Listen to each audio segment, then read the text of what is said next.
Hello and welcome to the Real Travel Show, where we take you on an exciting journey of fascinating places around the world. Invite your friends. Be my guest on this weekly journey around the world. Discover the food. Oh yes, my friend. The music, arts, culture, and the magical sights and sounds. Welcome to the Real Travel Show with me, yours truly, Ras Mubarak, and you, my friend, are very welcome.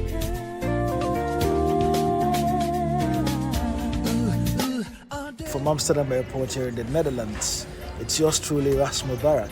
If you're in Oslo, in Bergen or Tromsø, I'm gonna see you in Norway in a couple of weeks. But first, I'm heading out to the United States of America, to Texas, cowboy country, arguably the best place to be a cowboy. And yes, my friend, you'd see me wearing my cowboy hats, boots, Wrangler jeans, riding a horse and living a cowboy lifestyle. I'll be bringing you all of these fascinating stuff from around the world.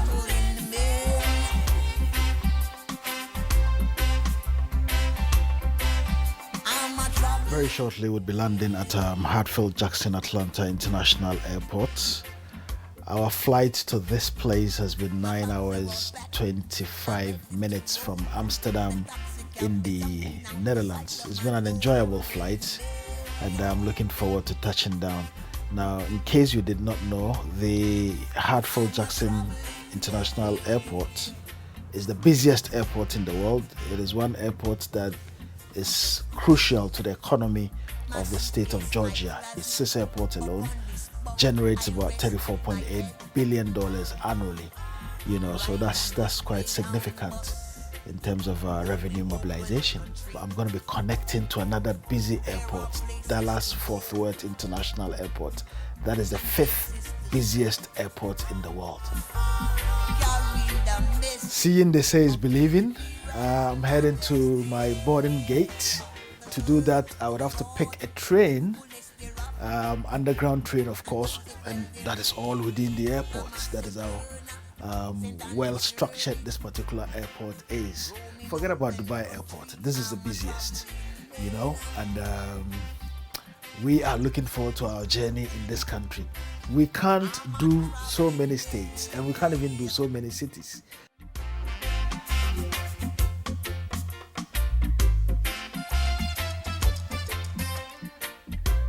In this edition, we are doing just a fraction, which is the city of Dallas in the state of Texas. And there's so much to see in the city of Dallas. We're going to be visiting President George W. Bush's presidential library. We would visit the Frontiers of Flight Museum. Everything aviation, military, Navy, you see some fascinating stuff. Of course, I'm going to be riding a horse, living a cowboy lifestyle. We would visit the Perrot Museum of Nature and Science and some other interesting things in Dallas. And more importantly, we would be at the very spot that President John F. Kennedy was assassinated. And we'll bring you some very interesting videos from there. Roaming open country, I'm a traveling man. Roaming open country, yeah. I'm a traveling man. Doing the work of Imperial Majesty. I'm a traveling man. Mr. Roy, Big Hilda, Charlie Chaplin, Yellow Man traveling man. We're traveling 10,000 miles. Roaming open country. Whoa. Shabaram, put your dread, big in the air. Roaming open country, I'm a traveling man. We're traveling, oh, my traveling man. Lord, yeah. You're watching the Real Travel Show with me, Ras Mubarak. We're still here in Dallas, Texas, the United States of America. And we're here at the 6th floor museum, where in 1963, on the 22nd of November, the 35th president of the United States of America was shot and killed, tragically, I must say. Why are we here? Why is this place called the 6th floor museum? We're going to find out in a jiffy. Come with me as we check out what's inside the sixth floor museum. So that's a bust of President JFK, and you're going to be seeing some plates and cutlery. Now, these were set for him to have lunch on the day he was shot in 1963. Unfortunately, that lunch never happened, and the entire set of cutlery were brought into the museum. And those boxes you see, because the building used to be the Texas Book Depository, and those books have been packed in boxes and stashed away. It's a very interesting museum. This is the entire building, a replica of the building in the street from where JFK was shot. This here, my friends, is the exact gun, the gun that Lee Harvey used to kill or to assassinate President JFK. And it's on display in the museum. And you can see directly from the street where his convoy came from.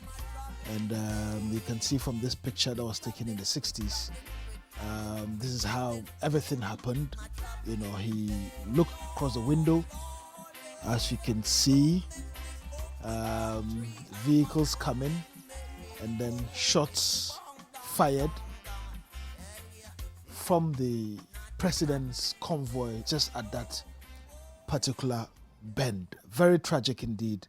Very sad. A blot on the history of peaceful and quiet Texas. Now that's Lee Harvey. That's the exact copy of his passport actually. He got trained in the US Army. He defected to USSR, married a Russian woman, and the ring you see is his wedding ring. I'm talking about the assassin, the man who killed JFK, and that's his Russian wife on your screen over there. That is a mug shot of the murderer, the man who has assassinated JFK. Now, interesting things happened. Just before he was arraigned before court, Lee Harvey was shot dead by a man called Jack Ruby, and that's Jack Ruby in your shot over there. There's still a lot of conspiracy out there as to why Jack Ruby shot and killed Lee Harvey.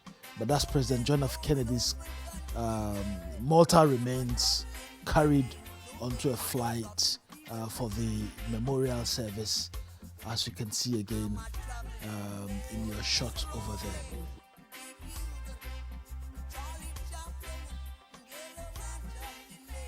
In so short a time, the report found that this bullet, the pristine bullet, struck the president and then wounded Governor Connally in 4 places. The critics countered that this virtually undamaged bullet could not possibly have caused so many wounds. Now, a great deal of speculation that the president and I were hit with the same bullet. That might well be, but it surely wasn't the first bullet.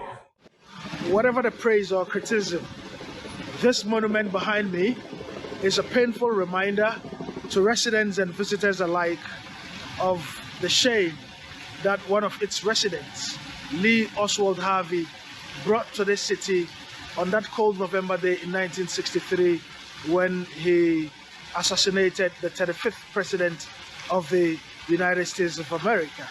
Well, America's moved on, and so must we. We are about to head to another location here in the city of Dallas to bring you more interesting stuff, more fascinating stuff, more intriguing stuff on The Real Travel Show as we showcase to you exciting places from around the world. Hello and welcome to The Real Travel Show, where we take you on an exciting journey of fascinating places around the world. Invite your friends. Be my guest on this weekly journey around the world. Discover the food. Oh yes, my friend. The music, arts, culture, and the magical sights and sounds. Welcome to The Real Travel Show with me, yours truly, Ras Mubarak. And you, my friend, are very welcome.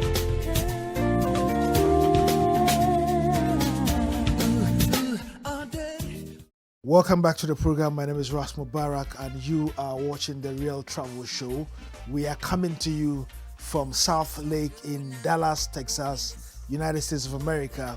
You can see some riders on their horses returning from a trail ride run by David Alexander at the Widowmaker Trail Rides. I'm looking forward to jumping on one of these horses. Before I talk to David, I'm going to talk to his daughter, who knows a lot about these horses. With the spotted, they're called Appaloosas. Appaloosas. Appaloosas. Okay. And How old then- is that one? I'm not sure how old he is. Okay. I know this is our oldest one, and this is Shotgun, and that's his name, and he Shotgun. is 22 years old. Oh, Pretty old, yeah. Horses almost as normally old live- as you. I know. Yeah. Horses normally live to like 20 to 30, so he's getting a bit older. Wow. And then these are Palomino horses. What do you call them? Palomino. Palomino. That's the type of horse, and that's actually my last name. Because I just got married, and Okay. his last name is Palomino. Congratulations. Thank you. Yep, so those are the tan colored ones. Okay. And then I'm not sure how old all of them are. I'll talk to my Okay. dad, but yeah, And they're all female horses? they're all males. Male horses. Yep. Okay. This is Taco. This is his name. Taco. Yep. Did they respond to their names? Not really.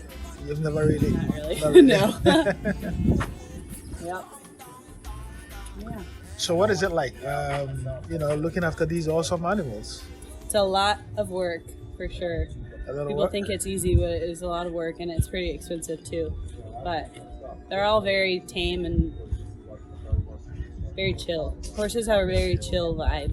Okay. Yeah, That's interesting. yeah. But they're all boys, and they all act like brothers too. They'll fight with each other, and there's always in each like stables there's always a hierarchy. So there's one guy that's in charge, Okay. and all the other ones follow behind them. He's the leader. How long have you been doing this? I've had this business for 20 years in That- June. That's a lifetime. Yeah. Family business? Just me. Yeah. Me and my family. Okay. When my kids lived at home, they did shoveled the horse manure, and my wife helps with training the horses, and I take people on the rides. Okay. And how did this come about? Well, Passion? Yeah, friends. We would take people riding back here on the trails, and they were having so much fun. I used to board horses, so I took care of other people's horses, and they would ride back there, and they'd say, "David, come show us the trail." So I would lead them on a ride, and they started saying, "It's so much fun. I want to do more of this. I'm going to bring my cousin." I took an early retirement from them about 12 years ago and started doing this full time. Interesting. And it pays the bills? Oh yeah, That's good. Can we have a ride? you bet. All right. Yep, I'll bring him right over here. I'm gonna bring this saddle or this step to make it a little easier for you to get on. There's Roz and Dutch, and we're gonna just take him back over here to the trailer, and then he knows that his day is finished, that he's done all this work. We rode down to the lake, did a 2-hour trail ride, and now he's gonna hang out with his buddies and have some lunch at the barn. Here's the rest of these guys. They already did their ride, and they're waiting for me to take their saddles off. Is it expensive to look after these guys? Oh yeah, it's the biggest part of it is the cost to take care of them. It's really cheap to buy a horse compared to what it takes to take care of How them. much would a horse like this cost? It just depends. Right now, horses are kind of expensive in Texas, and horses like these that are good trail horses, they're not rodeo horses. They don't earn money at the rodeo, but they're good calm trail horses. They're bringing $6,000 to $8,000, maybe $10,000. Whereas 3 or 4 years ago, they were $5,000, $6,000, $7,000. So 3 to 6 would get you something like this? To what? We'll get you something like He's probably one of my more expensive horses because of the colors. Okay. Yeah, the red horses like that, that's the most common color. They tend to bring a little bit less money. This is a Palomino. It's a gold color. They bring a little bit more. Dutch is a paint horse. The 2 different colors. What's the difference? The colors. The colors is what Yeah, he's got 2 different colors. the type of horse it is. It's not the breed. That's just the colors. Just the colors. Yeah, and a lot of people, they like them. In Texas, they call it a flashy color. They like flashy horses. It's like buying a car, and if you like flashy cars, and you want a really pretty car that's super fancy, you might pay a little more. Other people were like, I don't like fancy cars, and they want to get a sorrel, which is this red. Or some people, like This taco is called a bay. He's dark brown with a black mane and tail. And then this horse over here, the gray one, is called Freckles. And he's a gray with little dots. He's got little freckle dots all over him on his face. And then the one at the very end is Ringo. And he's a 3-colored paint. And he's really not as well behaved of a horse as these other ones. He's got a bit of a temper. But he's a little stubborn at times. Okay. But he's got really pretty colors. So if I was to go to sell him, he would bring more money than well, maybe more than Dutch, but definitely more than Cisco, the Palomino, or one of the red horses. Either of those red horses are better horses than than the paint, but they don't look as pretty. So people go for pretty. Yeah. Tell me, David, we keep hearing about cowboy lifestyle. Yeah. You know, like Texas and all these interesting places. When we say cowboy lifestyle, what is it about? Is it the horses and the barbecue? It's a state of mind. Okay.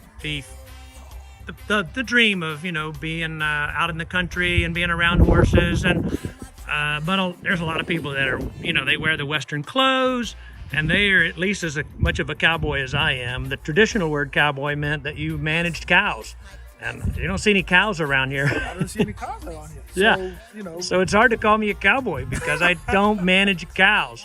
Okay. But there's plenty of people that they've never even ridden a horse, but they wear all the cowboy clothes and they consider themselves cowboys. And I'm totally okay with that. You know, it's a state of mind. Interesting. Yeah. So 20 odd years in the business. Yeah, 20, June, it'll be 20 exactly in June. Okay. Yeah, this June was my 20th anniversary. I did it part-time until 2013, I think, and then I started doing it full-time. I understand you worked for Verizon before you... I worked for Verizon for 29 years, yeah. Yep, and you're closer to nature. oh yeah, I love this. I love being around the horses, meeting people. Before the pandemic, I had lots and lots of international customers, and I'm hoping that they're coming back because I really enjoy international customers. I love hearing about their culture and them learning about Texas and learning about horses if they don't have them. Finally, we're in Texas. This part is Southwood, right? Yes. What would you recommend as a typical Texan meal? Because we want to have a feel of that. Yeah. This show is not just about the exciting places, Right. interesting stuff, but Texas is known for barbecue, okay. but a lot of people around here, they like chicken fried steak, which is a very southern and Texas kind of a meal. It's a tenderized, generally a cheap cut of meat. You tenderize it, bread it, and deep fry it. You fry it like chicken. It looks like fried chicken when it's finished. But Texas has a very, very deep Mexican heritage. So Mexican food is so popular in Texas, it's almost hard to not call it Texas food because you start asking locals what they want to eat, and a lot of people will instantly just say, I want tacos, even though it's just become a thing. Typical Southern America. Oh yeah, that'd be Mexico. Yeah, that'd be Mexico or South America, I think. Yeah. But yeah, enchiladas and tacos and Eventually they got Americanized. Yeah. Texas. yes, Okay. yeah, there are some Mexican dishes that we created. I think the chimichanga. Someone was telling me that was created in Texas. No one in Mexico eats chimichangas. This is the Real Travel Show. We are currently at the Frontiers of Flight Museum here in Dallas, Texas. And when we talk about Frontiers of Flight, we're talking about aircrafts, the pioneering aircrafts, that made aviation, aviation in the military or civil aviation possible. And I tell you, we see a lot of very exciting things here. To my left here is the command capsule of Apollo 7. You should know about Apollo 7. Apollo 7 was one of NASA's first command capsules into space. And this is real, just to give you an exact image of what it looked like in those days in 1967 and 68 when people went up into space. And there was a lot of fight for supremacy between the then USSR and the United States of America for dominance into the area of space. And that is why NASA started the Apollo program. And don't forget, Apollo 1 had resulted in the deaths of, some astronauts. This was the first successful Apollo program between October 1968 when it was launched. I mean, it's fascinating. It is mind-blowing to think that astronauts were strapped in this module capsule and sent away all the way into space just to see, for our purposes, what is inside space. And come with me, I'm going to show you something exciting I've seen here as well. Very interesting. This here is an all-weather fighter and attack aircraft, so ultimate, for people in the Navy and the Marine Corps. And this one here, commissioned in 1983, retired just a couple of years ago, which means it had been in the air on several missions. And you can imagine the number of missions this bird here, this Blue Angel's bird, had done all over the world. Absolutely beautiful. And it's more exciting when the US Navy is displaying on high seas these very, very beautiful ultimate fighter aircraft. You don't want to play with something like this, trust me. You can't help but give credit to the pioneers, people who made aviation possible for all of us. And nowadays, you can fly from anywhere in the world to everywhere in the world. Can you imagine this? Once upon a time, this is what aviation looked like. In the 1900s, the Wright brothers, Wilbur and Orville, tried severally and failed. But they didn't give up. They soldiered on, they carried on, they worked harder, they perfected the invention, and today we have all manner of aircraft.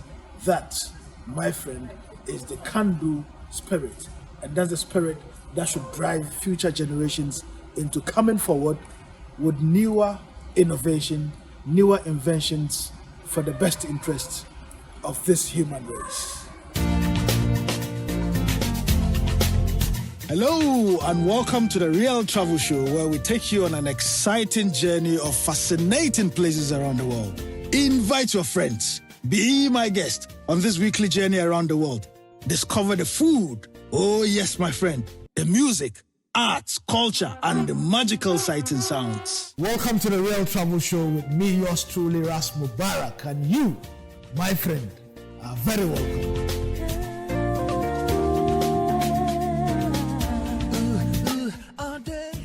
Yeah, area to the right here is the two main exhibits. One's called the SR-71, which to this day is the fastest jet aircraft ever built. It was used to take photographs from high altitudes, and it could go more than 2,000 miles an hour.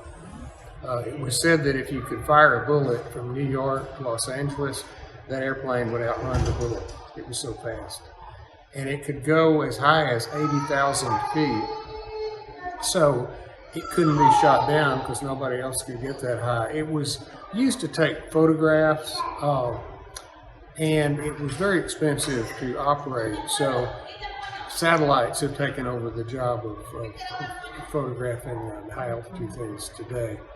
On the second level, there's an exhibit from the 1920s, 1930s, which was an era when aviation was increasing in the United States, and there were a couple of famous aviators, Charles Lindbergh, who was the first one to fly across the Atlantic Ocean, and then a lady, Amelia Earhart, who tried to fly all the way around the world and made it pretty close, but not quite. Roaming open country, I'm a traveling